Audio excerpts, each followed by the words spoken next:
I love your book. I read it over one night. I think you've decided to touch on complex subjects like death and aging. What inspired you to talk about this? I'm going to be 50 this month. I don't feel it. And I was also thinking that as we get older, and especially this is for women, we start turning invisible because so much of our power and our self-esteem is wrapped in the way we look. For men, it doesn't matter. I've said this before, they start off life, at least Indian men, looking like the back of a dented bus. And they continue that way. So I began to see all these women that, as our eyesights worsen, people seem to become blind. And as we have to put on our hearing aids, they are turning deaf. And I thought to myself that these women have to have a voice because they have wonderful, rich lives. And I would rather spend my time talking to a 70-year-old who has seen it all, who has so much to give me than, a 25-year-old who's, probably just lived life on Instagram. Thank you so much, Twinkle, for being here. And it's an absolute honor and pleasure. Thank you. I'm deeply honored. Thank you so much. I think we love you. You say a lot of the things we're thinking. So that you said this. We think a lot of the things that you're writing in your columns and we're like, yes. And I think that's why a lot of us have, left the families, left the husbands. A few husbands still decided to come. I can see one man here. He's outnumbered. I think that's I don't envy your place. Vinamra and Rubal are there with representing mankind. So we wrote you a dedication. Twinkle, twinkle, little star. Unapologetic about who you are. With words that dance and take their chance. Welcome to paradise, your latest plan. Spellbinding men, women, and all your fans, simply because she can. That's very kind. Thank you so much. That's lovely. Thank you. Thank you. So with that dedication, I leave the floor open to you. We love your book. I found Welcome to Paradise. I read it over one night, and I found it frightfully fresh and refreshing. While I think the world decides to drown themselves in fountains of youth, I think you've decided to touch on complex subjects like death and aging with extremely strong central women characters. So my question to you is, what inspired you to talk about this and what made you write this? I think I'm also at a stage in life where I'm going to be 50 this month. And I don't feel it. Some days I think I'm oscillating between feeling like I'm 25 and definitely like I'm 60. So it's definitely not 50. And I looked around me. By now, I've lost a lot of people. My friends have been losing their parents. And I can see the finishing line. It's not as unclear as it used to be. And I suppose some of that seeped in. And I was also thinking that as we get older, and especially this is for women, we start turning invisible because so much of our power and our self-esteem is wrapped in the way we look. For men, it doesn't matter. I've said this before, they start off life, at least Indian men, looking like the back of a dented bus. And they continue that way. And it doesn't really matter, whether they have hair or they don't, or what happens to them. So I began to see all these women that, as our eyesights worsen, people seem to become blind. And as we have to put on our hearing aids, they are turning deaf. And I thought to myself that these women have to have a voice because they have wonderful, rich lives. And I would rather spend my time talking to a 70-year-old who has seen it all, who has so much to give me than, a 25-year-old who's, probably just lived life on Instagram. I love that. I think, and I think that's food for thought for all of us. But when we talk about 25-year-olds, I'd love to go into your past a little bit. You come from a very illustrious Bollywood family. You were incredibly smart as a child, 97% in maths. I don't remember the marks, but you got your mark sheets out. So we'd love to know a little bit more about your childhood. Your interest in academics and and stepping into the glamour world. We also have some fun photos of you. as a child.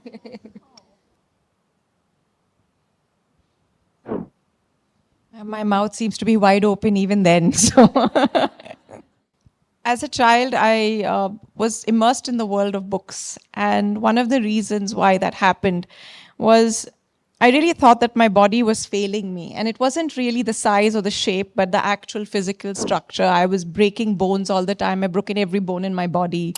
I've got 40 ligament tears in my left leg, 10 in my right. I collect ligament tears like other people collect stamps. And for a very long time, so Mrs. Funnybones comes from a very literal source, like I have funny bones. It's not really just because I'm funny.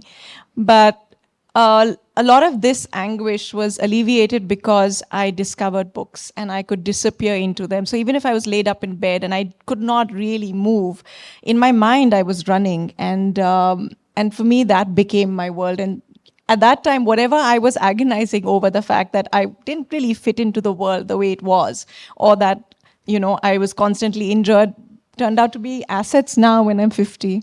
Maybe I'm a writer because really my joints can't take any more dancing around trees. So yeah, thank God for that. But how did that translate into movies? So from academics to books, how did the first step start into the glamour world? Like many people here, I'm sure, whatever their parents did, if you have a mithai shop, then you become a mithai wala. It was as simple as that. So my parents were very keen. My mother was very keen. I had applied for my CA entrance exam because that's what I wanted to do, strangely enough. And my mother told me that, this is the only time you can sort of become an actress, and then later you can do what you like. And today when I berate her and I say that, what the hell, you forced me to do something, and, I could have had a successful career as a writer right from then. She says, well, what would you have done now? You would have just become obsolete. So yeah, she has to have the last word even there. So moral of the story is always listen to mama. Maybe not. Maybe not. I also would like to add that this happens, and I've tried very hard not to do the same thing. I think as mothers, we fulfill our ambitions and our ideas of what we want, and we pass that burden on to our children, and we shouldn't. So you look at your child and you see your child's, skills and strengths, and just go by that, not what you really wanted to do in life or what you think is best for them, because eventually they will shun that and shine in the way that they need to. Love that. And I think just picking up from that, Twinkle, a lot of us actually are young mothers or older mothers, but a lot of mothers. And, unfortunately, there's no manual when it comes to having kids. And now that you're talking about tips and tricks, so what are some of your parenting hacks, or what is something that you would love to leave us with? I'm not an expert. I mean, it's not like my child grew up and became Dalai Lama that I can tell you that I did this the right way. I learned a lot with my first child, and I think your first child tends to be that manual. You experiment a little bit on that child. And with my second one, what I realized, I thought that she looked, like a normal Indian girl. And there was always this comparison between her and her brother in skin color or, things like that, things that exist in our country. And I decided that I'm going to make sure that she believes she's absolutely wonderful. So if she has a unibrow, I told her that, look, you're as beautiful as Frida Kahlo, and she was as amazing, and so are you. And if she, is brown, it would be like your skin is golden. And so eventually one day, I think my proudest moment was when she was sitting with her brother and we were going to the beach and he was putting on sunblock. And she said, I don't really need so much sunblock because my skin is greater than yours. And she said, a white t-shirt gets dirty, but a brown t-shirt doesn't. You can't see it, so I'm greater. And I thought that was a triumph. I love that. And I love that. And I think, bringing on the fact that you brought on your daughter, I think one of the things that was trending was a slightly famous person asked at your last book launch is... The main characters are all women. So I just want to know whether men are irrelevant in... Any guesses on this famous person? And to be honest, I was delighted by a cheeky response. But I would love your views on this. Like every time you start talking about feminism or women or, women are good or because she can, there's this whole segment of like, are we irrelevant? But what are your thoughts on feminism, and are men irrelevant? No, so I'll ask you first. Do you think men are relevant? Let's put you on the spot. Think about it. Oh, not at all. I love the men in my life. They've literally been my strongest supporters and backbone. Okay, so you think they're completely relevant and they are the reason that you're sitting on this stage? Exactly, I know he is. So was mine. So I think my husband deliberately asked me that question because 3 times I told him, come and sit in the front row with the family, and he decided to sit at the back. And this was his way of trying to make it up to me in some way, but it stumped me. I don't think men are irrelevant. I think that they are as relevant as the women in our movies.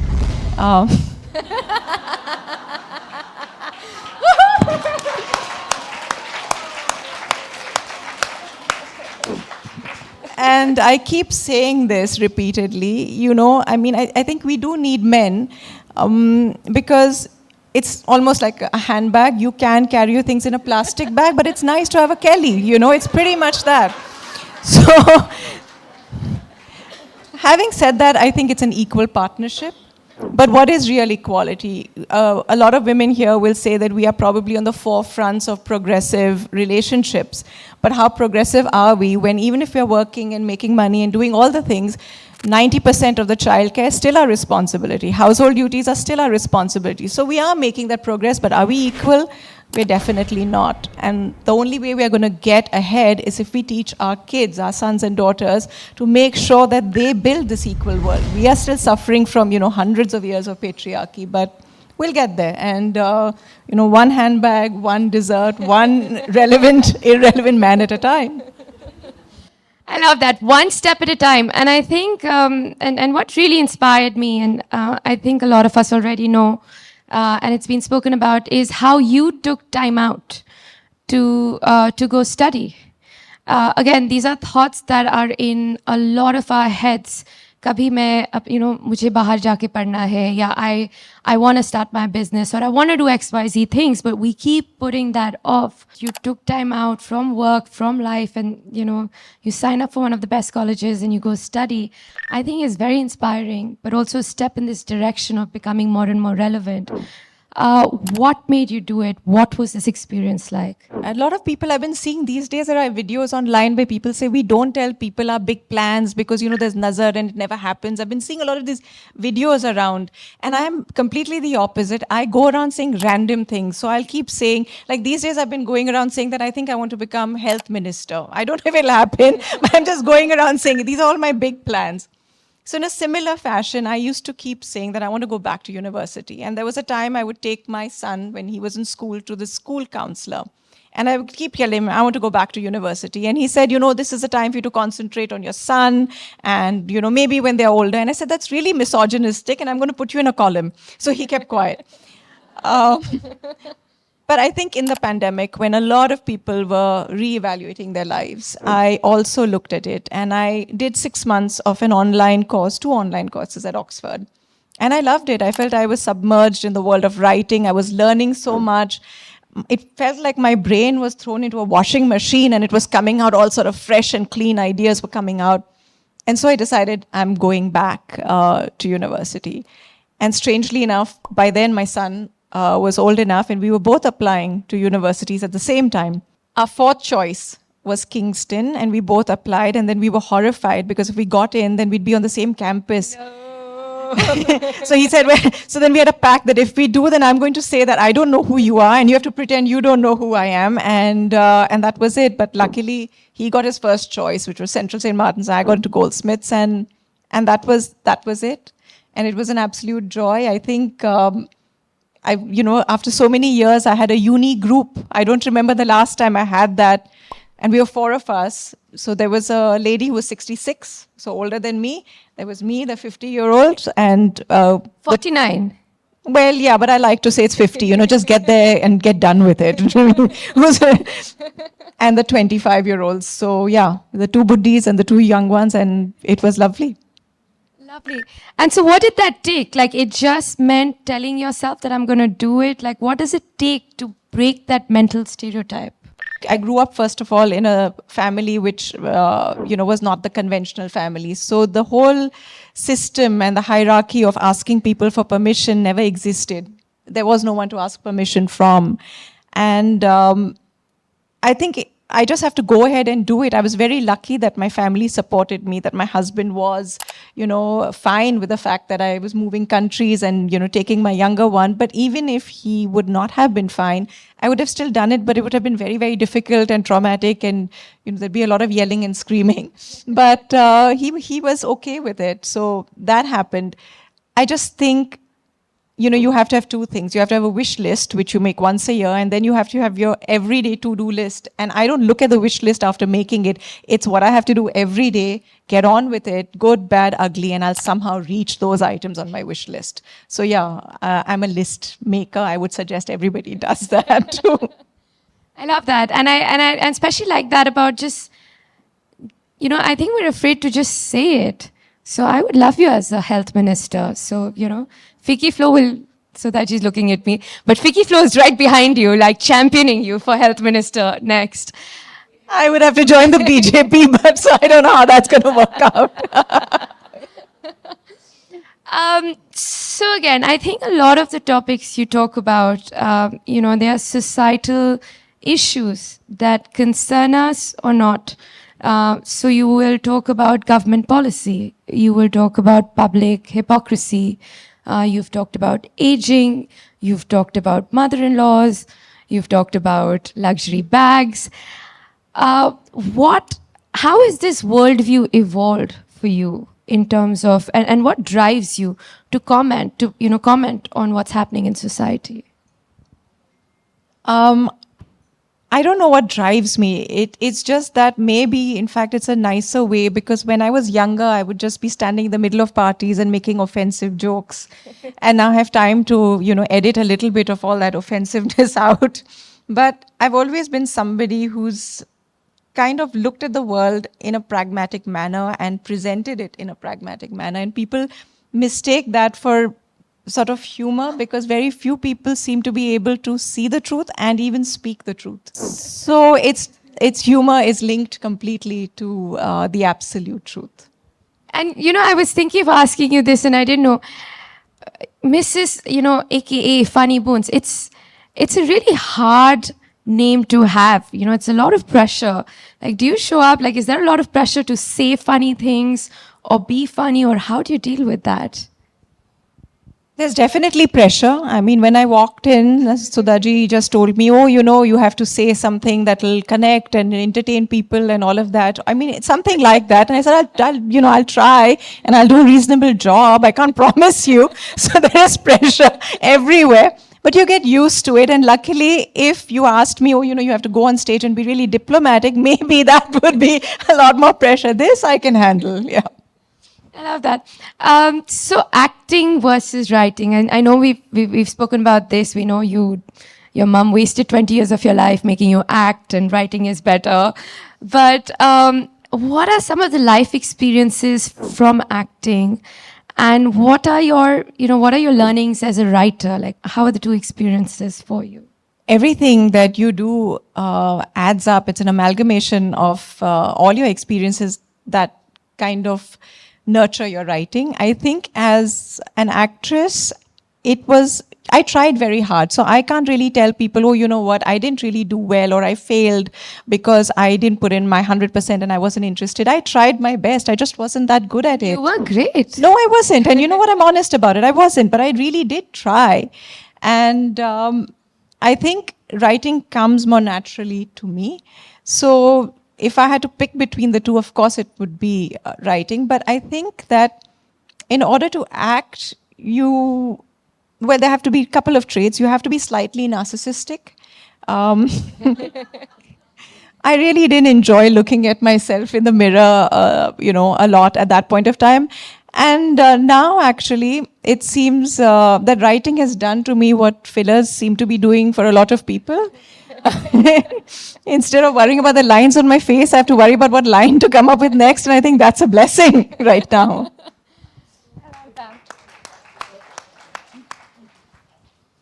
How was this experience of writing Welcome to Paradise for you?